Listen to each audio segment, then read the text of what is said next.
Buenos días, hermanos, ¿cómo andan? Espero que todos bien en sus casas. Acá un domingo más, que no nos podemos ver en persona, pero nos podemos ver a través de la tecnología, a través de las computadoras, el teléfono, y igualmente nos podemos encontrar y podemos estudiar lo que dice la palabra de Dios. Así que, bueno, le pedimos al Señor en esta mañana que nos esté acompañando, que sea Él quien hable a través de su palabra, a través de estas personas que escribieron hace tantos años y hoy nos llega a nosotros esta revelación, este evangelio. Y le pedimos al Señor que se quede con nosotros hoy, entonces, dándonos claridad, dándonos conocimiento y sabiduría, como solo su palabra lo puede hacer. Y ya el domingo pasado empezamos a estudiar un libro de la Biblia que se llama Gálatas, ¿sí? Específicamente es una carta que escribió el apóstol Pablo no a una iglesia en particular, sino más bien a una región, a una serie un conjunto de iglesias en una región que se llamaba así, ¿no? Esta es la denominación que tenía. Por eso se llaman los Gálatas. Y es una carta, como cada libro tiene sus características, esta en particular es una carta que empezó bastante dura, ¿sí? El apóstol Pablo escribió esta carta y tenía un objetivo en mente muy claro, y tenía que ver con corregir algo que estaba ocurriendo. La situación en las iglesias de esta región, de Galacia, no era una cuestión menor esto que estaba pasando. Lo que estaba en juego era la veracidad, perdón, del Evangelio mismo. Dice en uno de los versículos que leímos el domingo pasado, en Gálatas 1:6, dice: estoy maravillado de que así tan pronto estéis siendo desviados del que os llamó por gracia. ¿Sí? Pablo se lo dice de forma sarcástica, ¿no? Él estaba maravillado, les dice, de que tan pronto se hubiesen desviado, se hubiesen ido detrás de un evangelio falso, de falsedades. Se trataba de esto de falsos maestros que se habían infiltrado en la iglesia y que estaban enseñando, estaban propagando ideas que no eran correctas, que tenían que ver con eh, que había que complementar de alguna forma complementar el Evangelio, ¿sí? Lo que el Señor había enseñado, le faltaban cosas, había que agregar algunas cosas más. Este era el error central. Pero, ¿qué cosas eran? ¿De qué cosas se trataban? Bueno, Pablo en esta carta va a explicar sus puntos claramente, y hoy en particular nos vamos a centrar, si tienen sus Biblias ahí a mano, eh, vamos a buscar Gálatas y vamos a leer desde el capítulo 1, vamos a arrancar, hoy vamos a tomar desde el 1:11, ¿sí? Capítulo 1, versículo 11, y vamos a leer, primero vamos a terminar el capítulo 1, vamos a leer hasta el 24, y después vamos a leer unos versículos del capítulo 2. Así que, si me siguen, yo voy a poner acá en pantalla los primeros versículos del capítulo 1, versículo 11. Dice: quiero que sepan, hermanos, que el evangelio que yo predico no es invención humana. No lo recibí ni lo aprendí de ningún ser humano, sino que me llegó por revelación de Jesucristo. Estos son los 11 y 12. Y sigue: ustedes que ya están enterados de mi conducta cuando pertenecía al judaísmo, de la furia con que perseguía a la iglesia de Dios tratando de destruirla, en la práctica del judaísmo yo aventajaba a muchos de mis contemporáneos en mi celo exagerado por las tradiciones de mis antepasados. Sin embargo, Dios me había apartado desde el vientre de mi madre y me llamó por su gracia. Y cuando él tuvo a bien revelarme a su Hijo para que yo lo predicara entre los gentiles, no consulté con nadie. Tampoco subí a Jerusalén para ver a los que eran apóstoles antes que yo, sino que fui de inmediato a Arabia, de donde luego regresé a Damasco. Y dice, para terminar el capítulo, después de 3 años, subí a Jerusalén para visitar a Pedro y me quedé con él 15 días. No vi a ningún otro de los apóstoles, solo vi a Jacobo, el hermano del Señor. Dios me es testigo de que en esto que les escribo no miento. Más tarde fui a las regiones de Siria y Cilicia, pero en Judea las iglesias de Cristo no me conocían personalmente. Solo habían oído decir, el que antes nos perseguía ahora predica la fe que procuraba destruir. Y por causa mía glorificaban a Dios. Así que vemos entonces en esta parte de la carta, Pedro empieza, Pablo va a empezar a fundamentar, ¿sí? Va a empezar a explicar algo, va a explicar un punto y nos va a contar una historia, ¿sí? Va a contar una historia acerca de su propia historia, ¿sí? Como creyente convertido. Y estos versículos que acabamos de leer, vamos a revisarlos, vamos a detenernos en algunos detalles que son muy importantes y que nos van a dar una mejor idea de lo que Pablo está diciendo.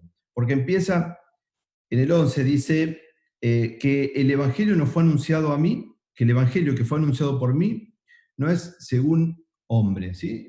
Como leíamos recién. Es decir, que Pablo, el Evangelio lo que está diciendo es que el Evangelio que él recibió es por revelación divina y es independiente de cualquier enseñanza de hombre. Ahora, ¿qué es? ¿Por qué Pablo me dice esto? Y detengámonos un momento acá, porque a lo mejor podemos pensar que lo que Pablo está diciendo con esto, o que quiere decir es que está dándole está dando importancia a sí mismo porque él recibió una revelación diferente o algo así. No, lo que Pablo está diciendo concretamente acá es que este evangelio, ¿sí? no fue revelado por hombre, no fue originado en la mente del hombre. Si el evangelio hubiese sido originado en la mente del hombre, hubiese sido parecido seguramente a cualquier otra religión. Hubiese estado lleno de rituales y cosas que el hombre tenía que hacer, ¿sí? De pasos que el hombre tenía que seguir para alcanzar la gracia de Dios, el favor de Dios. Entonces Pablo lo que está diciendo con esto, en este versículo, es que esto no se me ocurrió a mí, nunca se me podría haber ocurrido algo así a mí. Y sigue contando y cuenta algo acerca de su nacimiento y de cómo fue su educación. Porque dice que ustedes, le dice a los Gálatas, ustedes también escucharon acerca de mi conducta anterior en el judaísmo, ¿sí? Que perseguía sobremanera a la iglesia de Dios y procuraba arrasarla. Y además dice que en el judaísmo aventajaba a muchos de los contemporáneos en mi pueblo, siendo mucho más celoso de las tradiciones de mis antepasados. Otra vez, por ahí podemos pensar con esto que Pablo, ¿qué está haciendo? ¿Está contando sus logros? No, lo que Pablo está diciendo es que ante estos fundamentos que él expone, ante lo que él está exponiendo acá, ¿sí? Tengan en cuenta de que él conocía muy bien el judaísmo.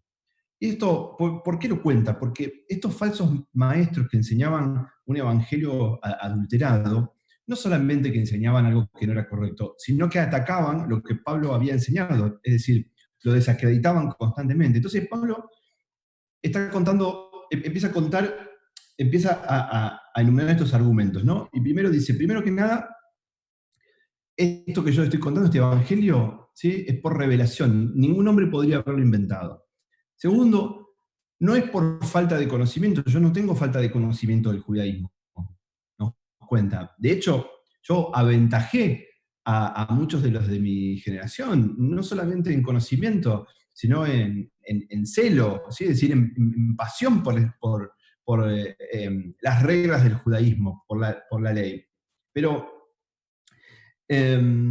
justamente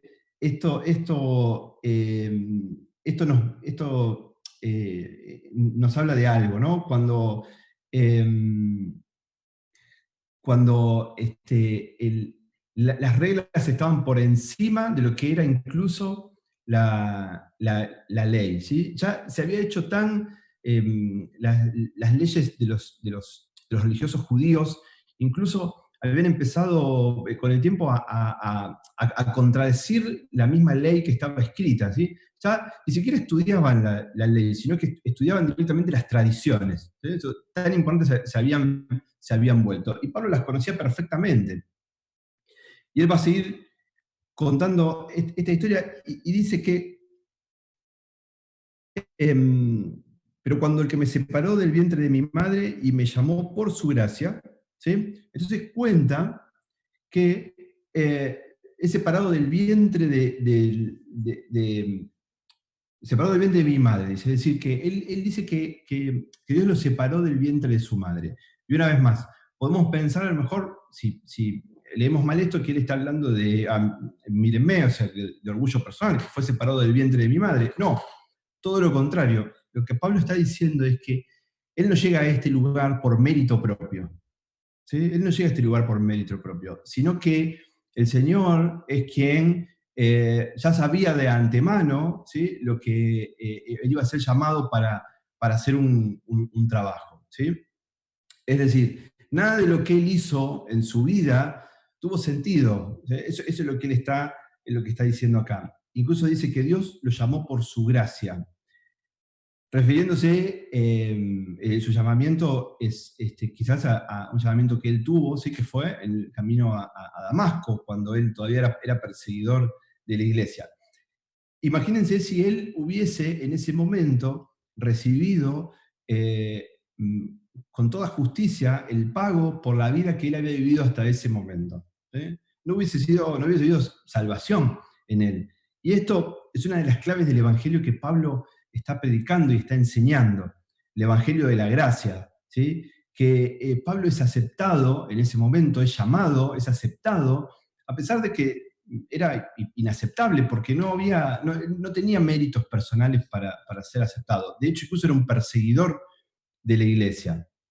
Y nos dice que entonces el Señor, por gracia, se agradó de revelar a su Hijo en mí, cuenta, para que lo anunciara entre los gentiles. Eso es lo que cuenta Pablo. ¿Sí? Y esto es otro punto muy interesante, porque esto nos da entonces una perspectiva del propósito de Dios y de cómo es este proceso, porque Él revela a Cristo en nuestros corazones como primer medida, para después poder manifestar a Cristo por medio de nosotros.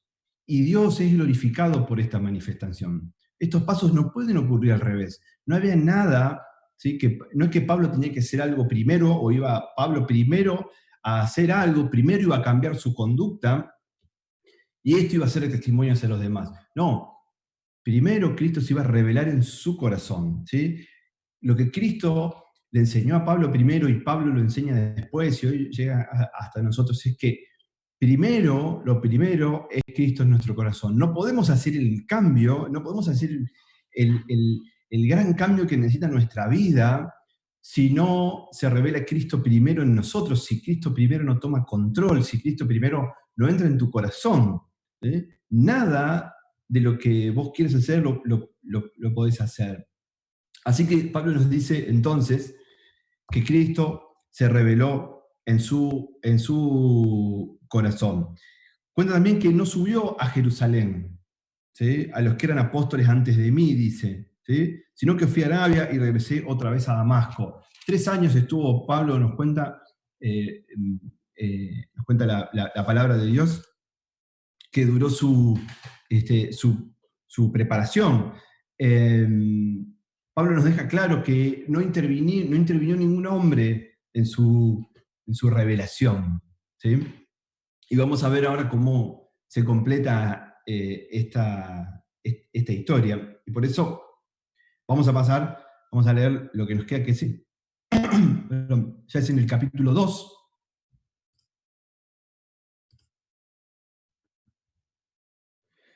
Si tienen sus Biblias, vamos a buscar en el capítulo 2 y vamos a leer del 1 al 10.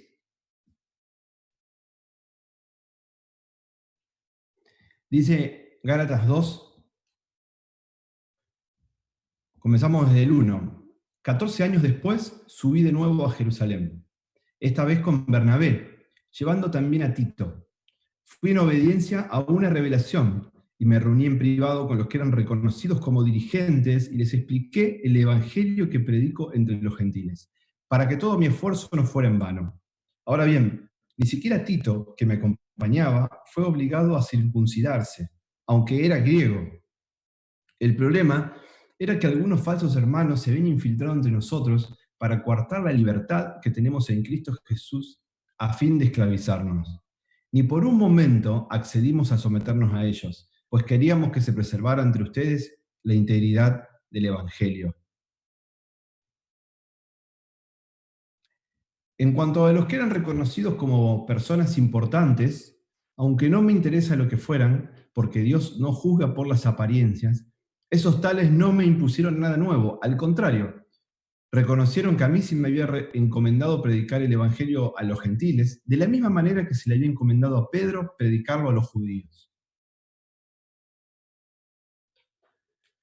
El mismo Dios que facultó a Pedro como apóstol de los judíos, me facultó también a mí como apóstol de los gentiles. En efecto, Jacobo, Pedro y Juan, que eran considerados columnas, al reconocer la gracia que yo había recibido, nos dieron la mano a Bernabé y a mí en señal de compañerismo, de modo que nosotros fuéramos a los gentiles y ellos a los judíos.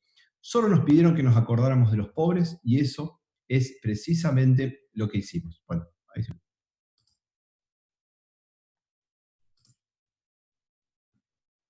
Bien, entonces Pablo sigue el relato y ahora va a ser, vemos que tenemos un salto en el tiempo, ¿no? Porque comienza diciendo que luego de 14 años subí otra vez a Jerusalén con Bernabé, llevando conmigo también a Tito. Entonces, ahora Pablo, perdón, primero lo que tenemos que tener en cuenta, y sobre todo tenemos que tener en cuenta en este punto, es que, por supuesto, en este momento todavía la, la revelación no estaba completa. Es decir, estos cristianos, estos primeros creyentes, no tenían la Biblia como la tenemos nosotros hoy. ¿Sí? Entonces, esta revelación de la que habla Pablo es importante, es decir, la revelación todavía estaba en curso. ¿Sí? Nosotros hoy la tenemos escrita. Entonces, en esta visita que Pablo está relatando, vamos a ver que los apóstoles que allí se reunieron con Pablo mostraron, como lo que vimos recién, ¿no? Mostraron su acuerdo en que el Evangelio era divino. Pero vamos parte por parte para entender los puntos claves, ¿no? Primero, esto de ir a Jerusalén. Hay un punto importante acá, y es que en esta época muchos cristianos pensaban que la iglesia de Jerusalén era la iglesia madre, ¿sí? Ahí es donde se había originado la iglesia, ahí es donde estaba la iglesia de Jerusalén. Por lo tanto, para mucha gente tenía un lugar de importancia. Es importante entender esto, ¿por qué? Porque Pablo está diciendo que su ministerio había comenzado y él no había ido a la iglesia, él tenía la libertad total al haber recibido esta revelación de hacer el trabajo que estaba haciendo sin la necesidad de tener una autorización de una autoridad religiosa. Eh, Pablo, en esta lucha que tenía con estos falsos maestros, se enfrentaba a la acusación de que él, como él no venía de la iglesia de Jerusalén, era probablemente alguien inferior. Pero Pablo nos va a contar acerca de su visita a Jerusalén, y en estos versículos que leímos, yo saqué algunas claves que quería repasar. Una es que Pablo cuenta de que fue por revelación. La segunda fue que fue para enfrentarse a los falsos maestros, y nos cuenta esto acerca de la circuncisión. También cuenta que fue en privado, que él habló con Pablo, con Pedro, con Jacobo, ese en privado, y que en nada tuvo en cuenta a estos que eran considerados importantes, relevantes en la iglesia, y que ellos nada nuevo le impartieron. ¿Sí? Lo primero es que fue por revelación, es decir, que Pablo no fue a Jerusalén a buscar ningún tipo eh, de autorización ni algo que lo respaldara. Él tenía muy claro el evangelio que él estaba enseñando. ¿Sí? Eh, sí sabemos esto que Pablo nos cuenta, y es que recibió una revelación de Cristo, y que llevó a Bernabé, que era su colaborador, y a Tito. ¿Sí? Tito era un creyente, pero era gentil, no era judío, y se había convertido gracias al ministerio de Pablo. Y estos falsos maestros que querían judaizar, que querían imponer las costumbres de los judíos, insistían en que Tito se tenía que circuncidar. ¿Sí? La circuncisión era un procedimiento muy sencillo en realidad, pero Pablo vio que la circuncisión, en realidad, que ellos querían hacer, era para justificar a Tito, era tratar de lograr valga la redundancia, esta justificación por un método legalista, ¿sí? De la observancia de la ley. ¿Sí? Ellos eran observantes de la ley y querían justificar a este creyente por medio de un ritual. Esto era negar los fundamentos de la gracia, del Evangelio por gracia. ¿Sí? Otra vez, había que hacer algo, ¿sí? Había que hacer algo más. Entonces, por eso era tan importante para Pablo oponerse a esto. Y esto culminó con que Tito no se circuncidó, ¿no? La circuncisión, esta operación de la que hablamos, antiguamente Dios se la había ordenado a Abraham. ¿Sí? Esto es para que no está seguro de qué se trataba esto. Y Dios lo había dispuesto esto como señal del pacto entre él y su pueblo. ¿Sí? Él sería el Dios de ellos y ellos serían su pueblo, así había dicho Dios. Esto no era solo una marca física, sino era un símbolo espiritual. Abraham fue circuncidado, entonces, como señal de que había confiado en Dios, y así lo hicieron las generaciones posteriores. Pero ellos habían olvidado el sentido original de la circuncisión. Y por esto este rito había quedado vacío. Ya en el Nuevo Testamento, a partir del Evangelio, a partir de la buena noticia del sacrificio de Jesús por toda la humanidad, la circuncisión ya no era importante, ya no tenía sentido. ¿Por qué? Porque Dios ahora trataba a través de su gracia, tanto con gentiles como con judíos. Entonces Pablo y Bernabé se oponían a estas prácticas. ¿Sí? Estos judaizantes a los que ellos se oponían creían más en las tradiciones que en la ley. Como yo les contaba antes de las tradiciones que tenían los fariseos. Eh, este, incluso hay un pasaje está en Marcos 7:13, donde Jesús, hablando con los fariseos, le dice que ustedes invalidan la ley. Dice, han inventado tantas tradiciones que incluso contradicen a la ley misma. Esto ocurría cuando Pablo habla, vieron que hoy, cuando leíamos al principio y hablaba de las tradiciones de sus antepasados. ¿Sí? Había conjuntos de tradiciones escritas que ya superaban en importancia en la vida diaria religiosa a la misma palabra de Dios. Eh, pero estas tradiciones tenían, más allá de los ritos en sí mismos, que en realidad no era la importancia de los ritos en cuanto a la acción en sí, sino lo que significaban. Estos ritos describían el pensamiento de los religiosos judíos de la época, de los fariseos. Y ese pensamiento era que la persona no podía acercarse a Dios así como estaba. Primero tenía que hacer cosas, ¿sí? Primero tenía que hacer algo para ser aceptado por Dios. Por eso estas obsesiones con el lavado, por ejemplo, y otros cantidad de rituales que había. El fariseo pensaba y el falso maestro enseñaba esto. Vos no podés acercarte a Dios así como estás. Primero tenés que hacer algo. Primero tenés que limpiarte. Primero tenés que lavarte. Primero tenés que cambiar tu conducta. Y esto puede sonar algo más o menos, no sé, por ahí nos puede confundir también, pero esto es totalmente contrario al Evangelio. ¿Por qué? Porque el Evangelio justamente lo que enseña es que vos te acerques al Señor, vos vayas a Jesucristo para que Él te cambie, no que vos te cambies primero. Lo que la ley dice, lo que la ley enseñó, era que nadie podía hacer, nadie podía cumplirla, que lo que Dios esperaba de nosotros era tanto, era tal perfección, que solamente con Cristo en nosotros y nosotros en Cristo íbamos a poder cumplirla. Por eso Pablo dice, Cristo en mí se manifestó, dijo antes. ¿Sí? Entonces, esto es la clave del Evangelio de la Gracia que Pablo enseñaba. Eres aceptado a pesar, ¿sí? Sos aceptado a pesar de que sos inaceptable.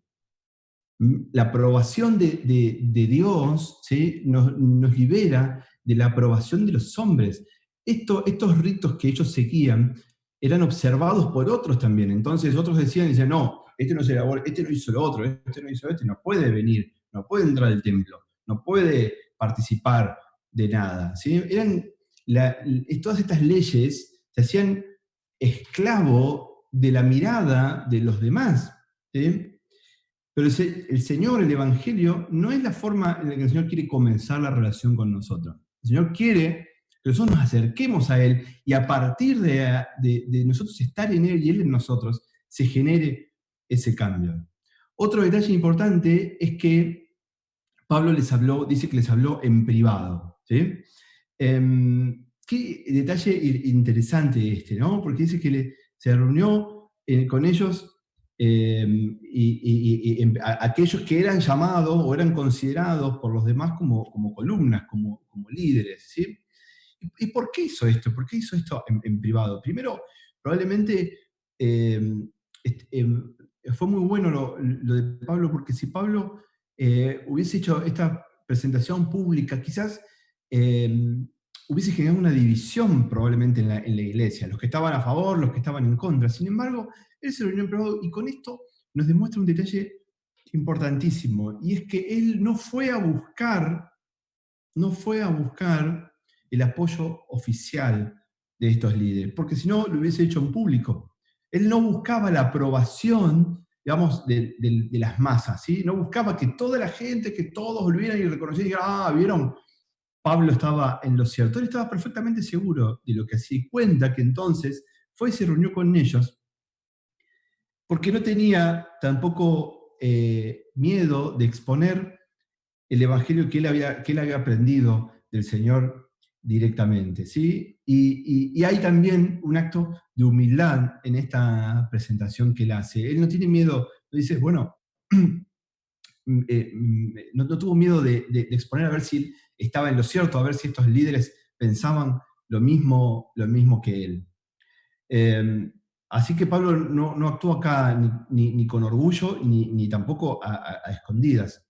Y él dice que en esta charla que tuvo con ellos, fíjese cuando leímos recién en el 7 y 8, yo lo leo ahora en otra versión, dice, al contrario, viendo que me había sido confiado el evangelio de la incircuncisión como a Pedro el de la circuncisión, dice, ellos, fíjense qué maravilloso, ¿no? Los apóstoles reconocieron que Pablo había sido comisionado, ¿sí? Reconocieron que aunque Pablo no había aprendido de ellos el evangelio, Pablo estaba predicando exactamente el mismo evangelio. ¿Sí? Em, y dice, viendo que me había sido confiado, dice, ¿no? Y dice en el 8, porque el que estaba energizando a Pedro para el apostolado de la circuncisión, también me energizó para con los gentiles. Es decir, ellos vieron, ¿sí?, que esto no era de hombre, sino que el que había comisionado a Pedro también había comisionado a Pablo. Otra vez, lo mismo que se repite, los mismos fundamentos se repiten en esta presentación de Pablo. Son las mismas palabras de Jesús. Jesús en Juan 15:15 ha dicho: sin mí nada pueden hacer. Y esto es lo mismo que Pablo está diciendo. El mismo que le dio, que energizaba, que le dio la autoridad a Pedro para para llevar el Evangelio, también se le había dado a él. ¿Sí? Entonces, no había acá nada que Pablo hiciera por sí mismo. Y finalmente los apóstoles dicen que estas columnas le dieron la diestra, ¿sí? Reconocieron la gracia, ¿sí? No reconocieron a Pablo, no reconocieron la autoridad de Pablo, no reconocieron los logros de Pablo, no reconocieron nada de eso, sino que lo que dice fue reconociendo la gracia. Ellos reconocieron el regalo del Señor, el llamamiento, en forma de regalo inmerecido para con Pablo. Y le dice que le dieron la diestra a mí y a Bernabé en señal de compañerismo. ¿Sí? Esto no fue, entonces, vemos que esto no fue una autorización oficial. ¿Sí? Dice que los trataron como compañeros. ¿Sí? Eso es lo que Pablo está diciendo. Ellos reconocieron la gracia de Dios en Pablo, en el ministerio de Pablo, y que el Evangelio era exactamente el mismo que ellos enseñaban. Entonces, lo que Pablo les está enseñando, les está queriendo que los Gálatas entiendan acá, en cuanto a estas enseñanzas que a ellos los estaban desviando, les estaban enseñando, estaban entendiendo que tenían que agregar cosas, que tenían que estar de alguna forma previamente justificándose o algún proceso de lavado para poder acercarse a Dios. Dios le dice que el Señor, que el Evangelio es por gracia, ¿sí?